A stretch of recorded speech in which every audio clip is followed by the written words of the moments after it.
Still got the music going in case you got to kill that. Okay, cool.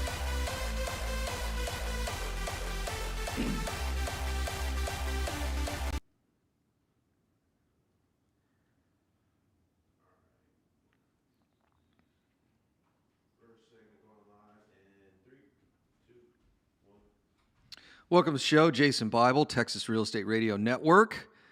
I am here all by myself. No adult supervision needed today.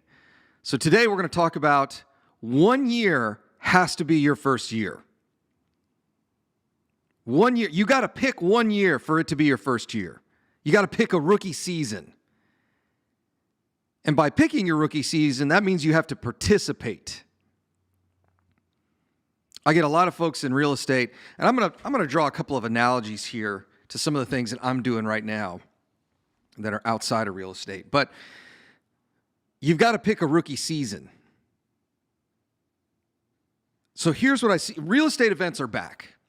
I went to one last week, one the week before. I'll go to a couple this week. We're hosting one tonight for our mastermind folks. So I'm getting back out there, and guess what I'm finding? The mentality of real estate investors hasn't changed. It's the exact same. Oh, Jason, I'm just waiting, to see when things are just right, and then I'm going to get in and do it.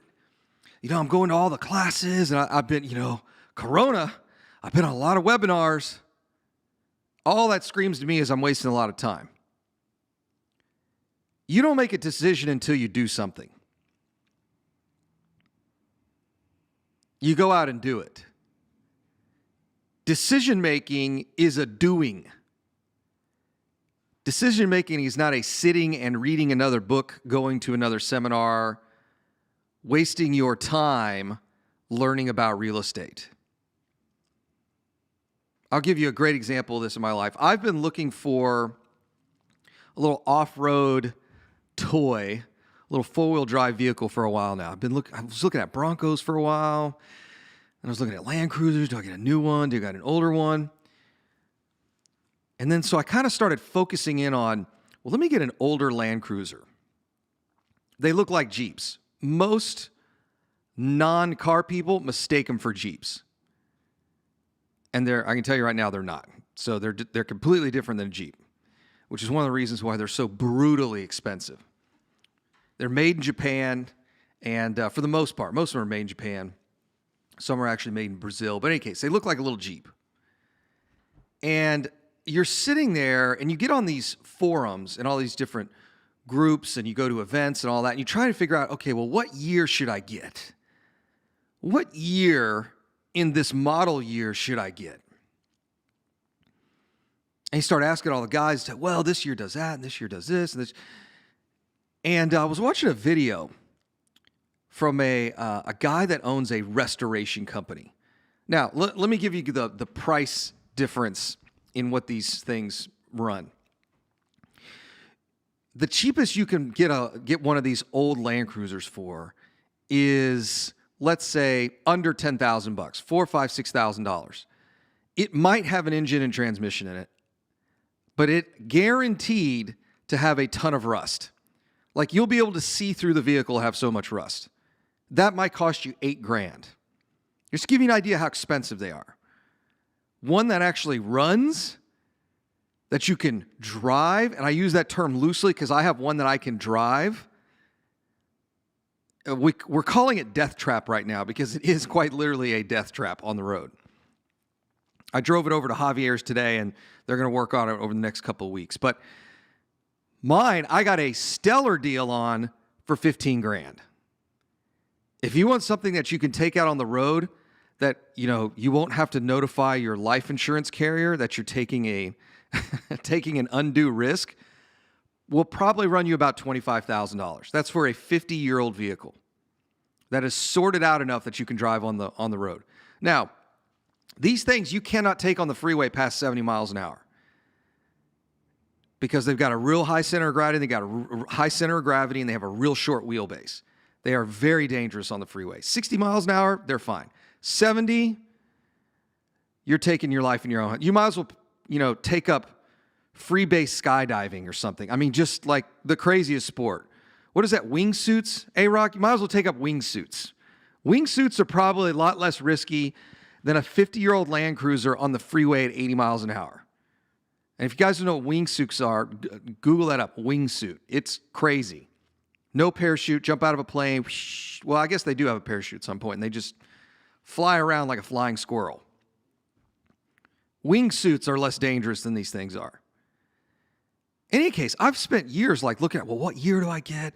What about this? And what about asking all these ridiculous questions? So then one day I'm on YouTube. And there's a guy, I forget his name, but he owns what's called the FJ Company. And FJ, those first two letters, are the chassis code for the Land Cruiser.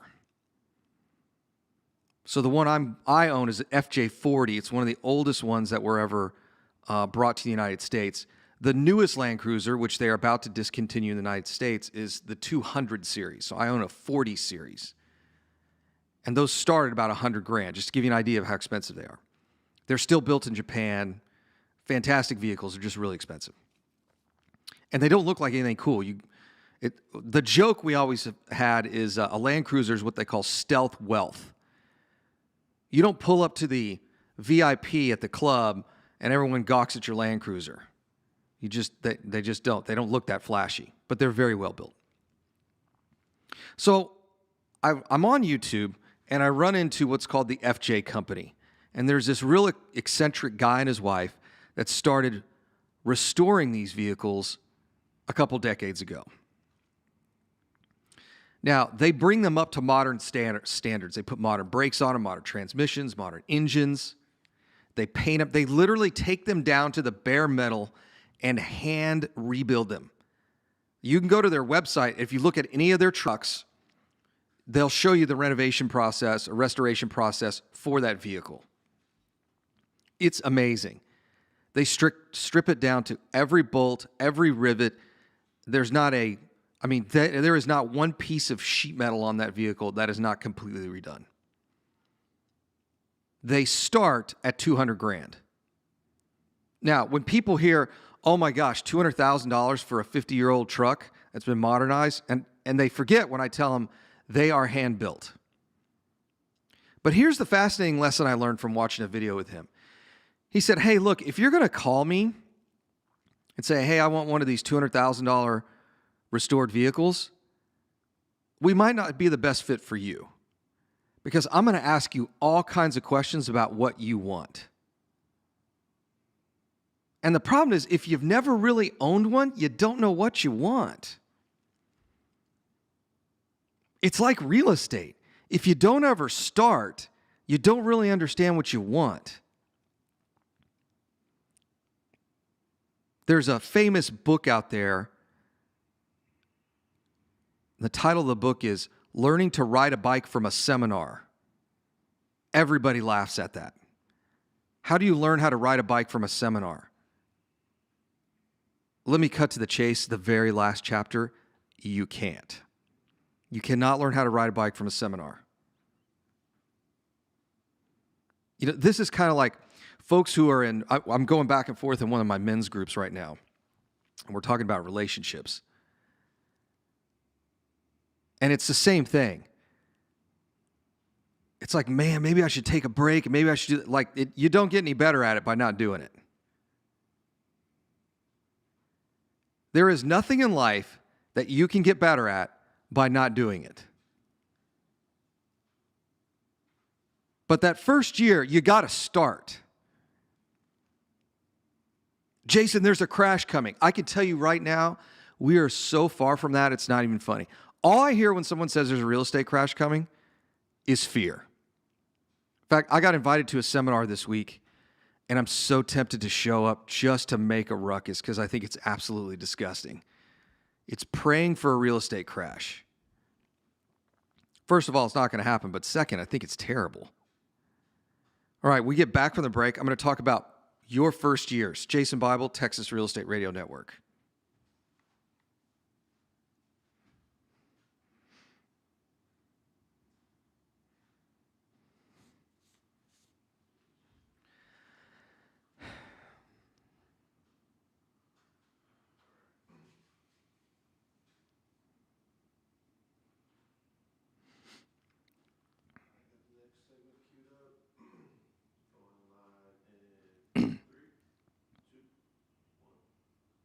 Welcome back, Jason Bible, Texas Real Estate Radio Network. We're talking about your first year. It doesn't matter what it is. Let me go back to my little Land Cruiser story here. I spent years looking at these silly things. And then finally I bought one. I started driving around. I've had it for, 2 or 3 weeks. I haven't driven it a whole lot because between you and I, it's a death trap right now. Until I get it to the shop, I need to put new seats and modern seat belts in it. Like, people forget. Let me tell you how much technology has changed. Here's the amazing thing. I had my boys in it last weekend, or weekend before last. Cameron looked over at one of the doors and said, "Dad, how do you roll the windows down with that stick? How do you roll the window down with the stick?" "Son, that's a crank. And you just crank it down." He cranked it down. It blew his mind. Crank windows. He sat there and played with it for 15 minutes. Crank the window down, crank the window up, crank the window down, crank the window up. When I was a kid, remember when you guys used to play with the electric windows? That's what I did when I was a kid. Went up and down, and then your parents were like, "Stop, you're going to break it. Stop playing with the windows." He was sitting there cranking it up, cranking it down, cranking it up, cranking it down. Here's what's amazing. Inside of a generation, we're going to go from crank windows to living on Mars. We're going to go from crank windows to cars that drive themselves. That should absolutely blow your mind. That was the first thought I had when I was sitting there watching him, cranking it up and down. And I was like, in one generation, we're going to go from crank windows to living on Mars. It's absolutely mind-boggling. It really is. I was just sitting there watching him do that, and it hit me. I'm like, we're going to be living on Mars in my generation. I was born around the time of crank windows, and we're going to be living on Mars. Just mind-blowing. But the important part is somebody's got to start. You've got to pick your first year, your rookie season. I was watching one of my favorite sci-fi shows, and somebody said something real interesting. They ran into there are these explorers, they're interplanetary explorers. If you guys are familiar with Stargate, it's kind of corny, but it is. I really like it. The societal aspect is fascinating. They run into all these different cultures. Writing's a little cheesy, but the gist of the show is really great. They run into this culture of human beings, and they are far more advanced than we are. And somebody said something real interesting on the show. They said, "Hey, we figured out we would be much further along in our space program if we didn't have to endure 800 years of the Dark Ages, where science was considered evil and scientists were considered heretics. And I thought, isn't that fascinating? I had never heard that before. Think about it. If we had another 800 years of science and development, where we'd be now. And that's kind of like real estate investing. We just sit there in these dark ages of going to another real estate Zoom meeting, going to another training session, but we don't ever do anything. We just sit there and wait. Like, you can't get better at something if you're waiting. A lot of you guys know I'm back in the gym. Part of that has to do with some health stuff that's going on. We will do a whole show on men's health one day. I pitched it to Alex, and he's like, I'm totally in. So we may get a couple of guys in here and talk about men's health, especially as we get a little bit older. But I'm back at the gym. I am not a big weightlifting guy, but I'll tell you, it's been pretty interesting. You can read all the books, you can learn all the science, but until you're there, picking up heavy stuff, putting it back down again, and doing that hundreds and hundreds of times, you're just not going to get better. You're going to figure out what works and what doesn't for you. In fact, I'll tell you this, the only thing that doesn't work is not doing it. Like I'd mentioned, I'm in all these different groups, different mastermind groups. A lot of stuff I do now is outside of real estate. And I don't want to call it mindset. People call it mindset. That's ridiculous. I find it fascinating. We spend more time on mindset and less on actions. The only time you should be having a conversation about mindset is when it's not leading you to action. Oh, well, let's talk about mindset. Your mindset's not right because you don't have a why. No, here's the why. Here's the only question. Why aren't you doing what you're supposed to be doing? One of the guys in these groups, he's one of the, how can I put this, thought leaders in the space, said something extremely profound. And I am becoming, how can I put this, a big believer in this statement. If you can't get out of bed and go work out one day a week, you're really not going to be successful in anything.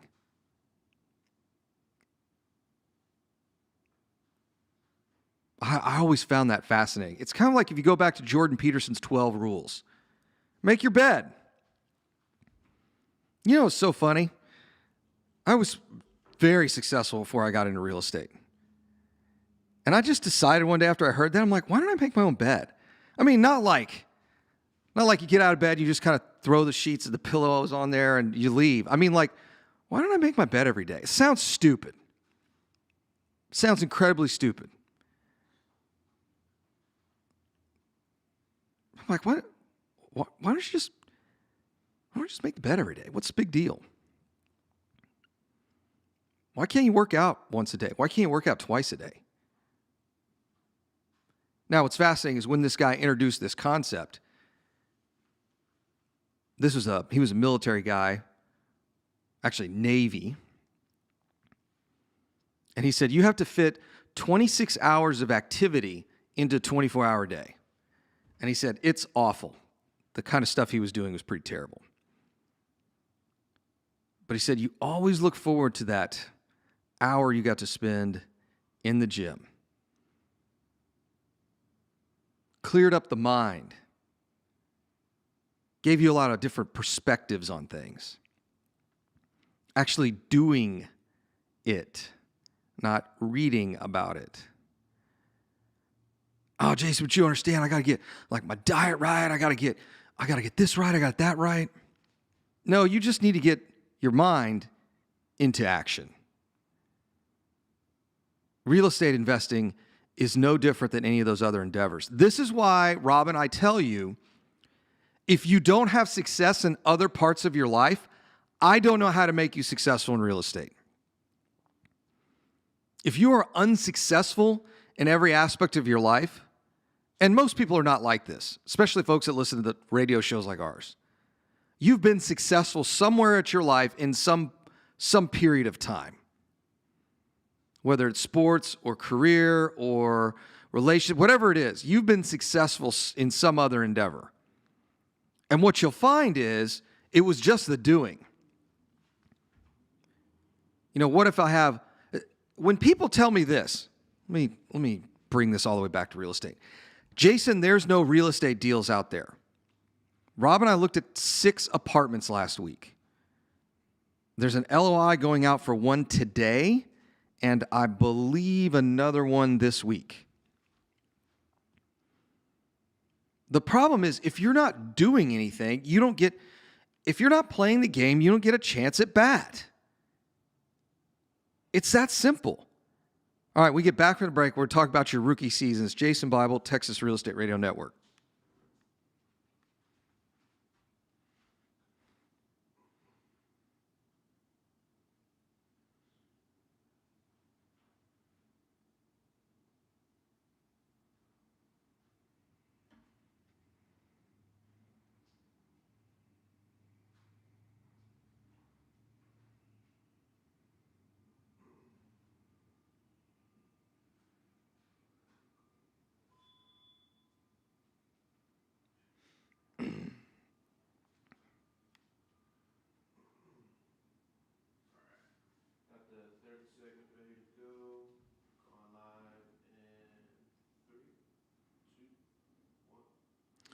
Welcome back, Texas Real Estate Radio Network. It's Jason Bible. We're talking about your rookie season. You will never get there if you do not start, period. Don't go to another seminar. Don't go to another webinar. Don't go to another class. Don't sign up for another mastermind until you fix the you doing action problem. I can tell you right now, it was so interesting. Thursday night at this real estate event, Rob Trigg introduced me to this guy, and we're chatting. And he looks at me and goes, 90% of the people in this room are not doing anything. I said, you are absolutely right. And he said, what are they here for? I said, free beer and chicken wings.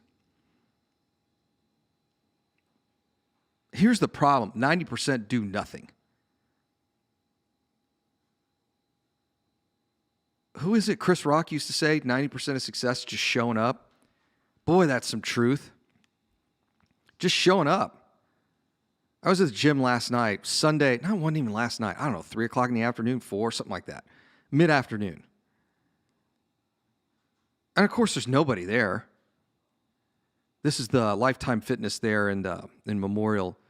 It's either Town Center or City Center. I can't ever get the center right, but right there in Memorial. 90% of success, just show up.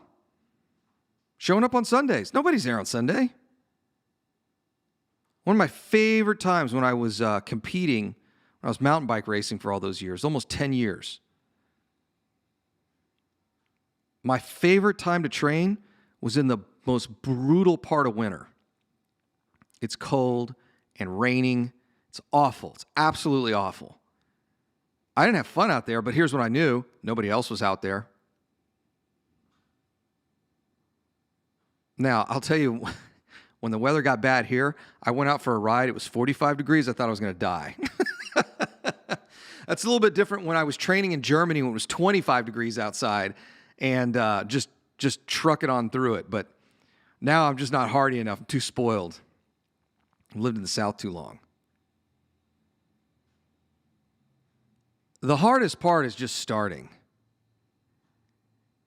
And all those fears you have. I was listening to a webinar yesterday from the same buddy of mine.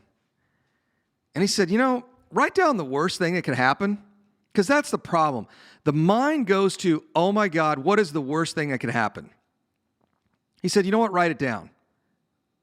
And then develop a plan around what's the worst thing that's going to happen.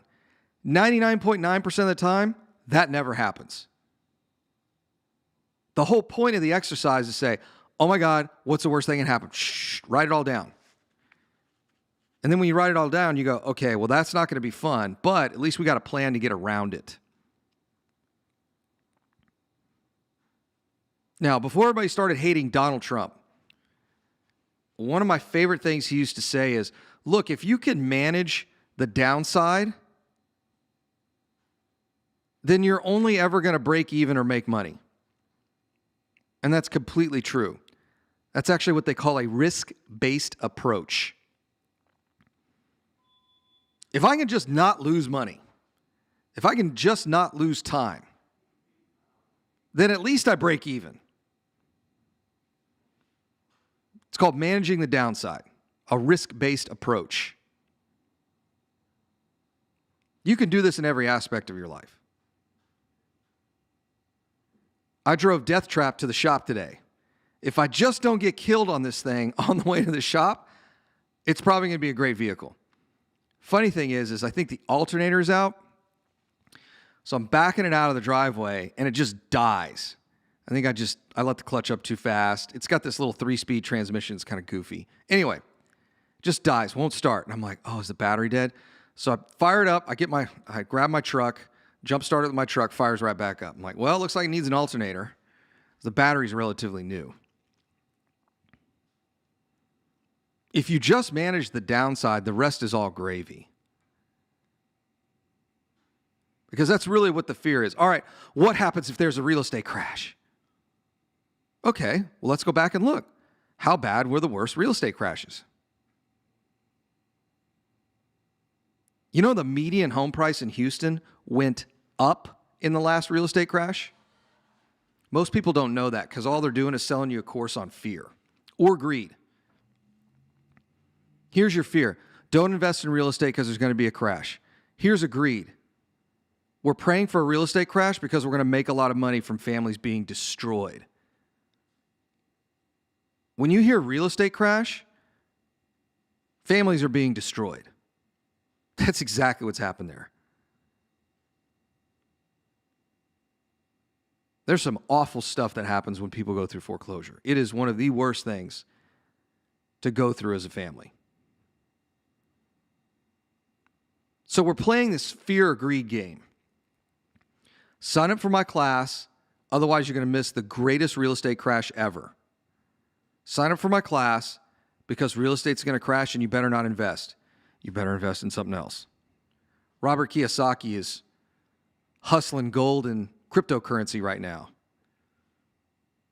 You see a lot of real estate guys talking about crypto. I kind of wonder what their portfolio looks like because we're crushing crypto returns, by the way. Yes, even Bitcoin. Kind of makes me wonder what real estate investing they actually do. So now let's sit down and write out what happens in a real estate crash. The median home price went up during the real estate crisis in Texas. Most people don't know that because they never look at the data. So what really happened? Appraisals were down. Depending on the neighborhood, it was 25 to 30%. That's it. It really wasn't real estate. It was an economic downturn. People were losing their jobs. They couldn't pay their rent or their mortgage. But we're also giving loans, especially for new homes, to people who could not afford them. We knew that when they bought the house. That condition no longer exists now. I mean, let's be real honest. If you don't have a 720 credit score or better, it is tough to buy a single-family house. Can you? Sure. What about 640 and above? You can buy a house, but your debt-to-income ratio better be real low. Better not have a lot of student loans either. It's still tough for those folks to get a mortgage. The majority of folks that are getting loans are typically 700 or 720 and above. These people rarely default. The vast majority of loans that defaulted back in the last crash were below 700. So let's work through what that crash really looks like. Let's put together a plan. So what's the worst that happens? We have a house that goes vacant without a tenant for a couple of weeks, 3 months, let's say 6 months. The real estate crash only lasted 18 months. It was over. It was over. really didn't start impacting landlords until 2009. It was done by 2011. In fact, if you weren't buying houses by 2012, I mean, that was it. The worst real estate crash in the history of the West. Over in 18 months. So just hold some cash for reserves. Who really got wiped out? Developers, new home builders, flippers. Landlords didn't. Most landlords are just fine. All right, we get back from the break. This will be our last segment. We'll talk about your rookie year. Jason Bible, Texas Real Estate Radio Network.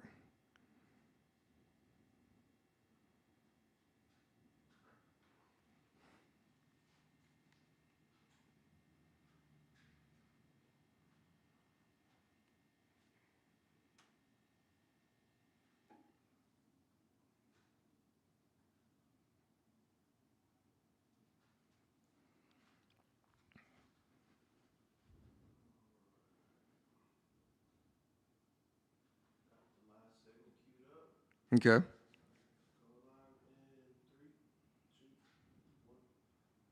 Welcome back, Jason Bible, Texas Real Estate Radio Network. Talking about your rookie season. So let's talk about what happens when you do start. You have finally made a decision. Congratulations, you are starting. And what does starting mean? You've written a check for real estate. I'll tell you what, when we get new folks in our mastermind, all jazzed up, bouncing off the walls. Woo, all right, we're going to make all this money in real estate. We have this meeting with them. Rob and I sit down with our new mastermind. Let's say if you sign up, I shouldn't say if, when you sign up, we'll sit down in the conference room and have about an hour-long conversation with it. Just be me, you, and Rob. And probably your spouse. We tell you to bring your spouse or your business partner. And everyone's all excited, and then we give you a list. There's a 12-step program. That 12-step program takes you through each step that you need to complete to be ready to start making offers on property. A lot of this stuff is kind of mundane. Where are you at with your taxes? What's your credit score look like? Do you have life insurance? It's all those little steps you got to get ready before you start making offers. We need to set a foundation up so you can put your portfolio on top of it. And I will tell you right now, I've been a member of just about every single real estate club and mastermind group, at least the big ones across the country. No one does that. Zero. How do you start building a portfolio in real estate if at least you don't have a conversation with somebody who has a portfolio in real estate and say, hey, here's these 12 things you got to do before you start buying stuff? If your taxes are a mess, if you've got a bunch of legal entities that are a mess, adding real estate to it is not going to help. So we really sit down and say, all right, give us everything you got. And some people have what we call homework. Hey, man, your taxes with your current rental properties are a mess. Here's the guy you need to talk to. Get it unmessed. Your credit score is not where it needs to be. You have 17 different names, not aliases, but the way your name is misspelled 17 times on your credit report. Guess what? Here are the people you need to contact to get that fixed. You have 15 different addresses.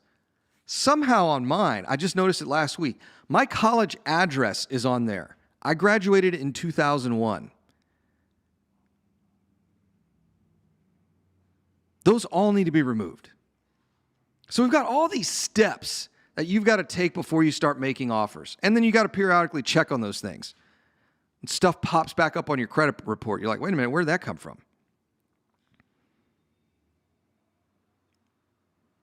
But the career doesn't really start until you put the jersey on. Not the practice jersey, the jersey to go to the game. Now, you may still be sitting on the bench. You're not going to be a starter. You might be a starter your first day. But you got to put the jersey on. When do you put the jersey on? When you write the first check. And what is that check? It's an earnest money deposit and an option fee. Those are the two things that secure your first real estate deal. Now, you may decide to walk away from the property, forfeiting your option fee, which could be $100, $200, $300. Or you may decide to execute the contract and close the deal. But until you're writing a check for real estate, you are just pretending to be a real estate investor. In fact, you can tell everybody you're an astronaut, you've just never been to space. Yeah, I watch a lot of astronaut shows, been in NASA a bunch, big fan. You don't get to be an astronaut until you're in space. That's just how it works. I believe this is still the case, but the Blue Angels, you cannot fly with the Blue Angels until you've been to combat. There is a reason for that.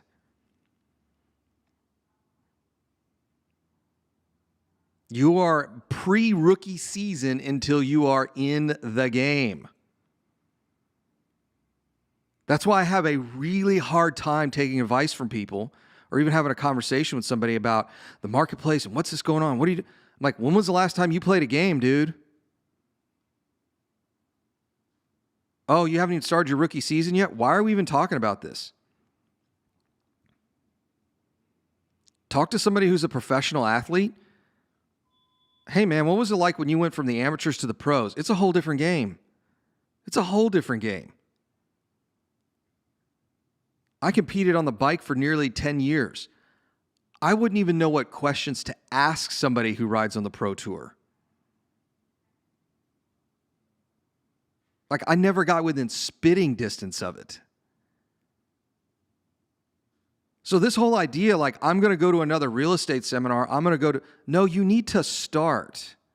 You've been to a couple. You need to start. You need to put the jersey on. You need to write the check. Otherwise, you're just a really good fan. And that's okay. But the problem is you're lying to yourself. If you're not in the game buying real estate, you're just a fan of real estate. And that's totally okay. But the problem is deep down inside, you know that if you're not in the game, it's just going to make you feel terrible at the end of the day. This is something I should be doing, and I'm not. That's really what's going on. I should be buying houses. Why aren't I? I still run into people. Doesn't happen as often because a lot of these folks have disappeared. I still run into people who they never started when I did in 2011. My first real estate transaction was 2011. And then I started my 100 house a year company in 2013. I still run into people, man, Jason, I don't know how you did it. I mean, I'm still kind of looking. I don't find any deals out there. You will never find a deal. You're never going to find. It's like literally saying, I keep looking for those home runs, but I don't want to put the jersey on and stand at the plate. There's nothing I can do to fix that. There's no seminar you can go to. There's no pep talk you can get. Jim Rohn says it this way. At some point, you're just going to have this level of disgust and say, all right, I'm doing it. I don't know why I'm not doing it. It's ridiculous. Just do it. It's no face your fears, fire walk, Tony Robbins nonsense. It's either do it or you don't. And if you don't, move on. You'll be happier. Because now you just feel like you're not doing something you should. Just go do it. What's the worst going to happen? You lose an option fee check of a few $100s? But Jason, I'm scared. You're always going to be scared your first couple of times. Do you think we were fearless when we bought this building? Of course not. No one's done what we've done in the entire country. There's no model for this, by the way. There's no model for the Texas Real Estate Investment Center. Zero. There's no model. There's some guys that have cobbled together some office space and put a title company in there and a mortgage company. But there's nothing like this. There is nothing like this. We didn't even know it would work. We sat down with partners like, hey, guys, this could work. It might not. We don't know. We're just going to do it. We'll see what happens. Now we're going to open 15 of these things across the country.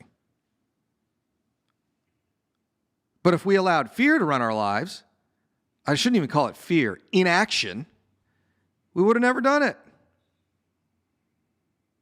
Can't get rich by sitting on the couch or going to a real estate seminar. The only way to do it is through action.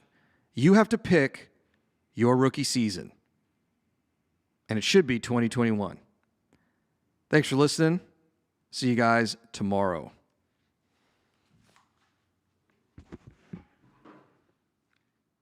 How is that?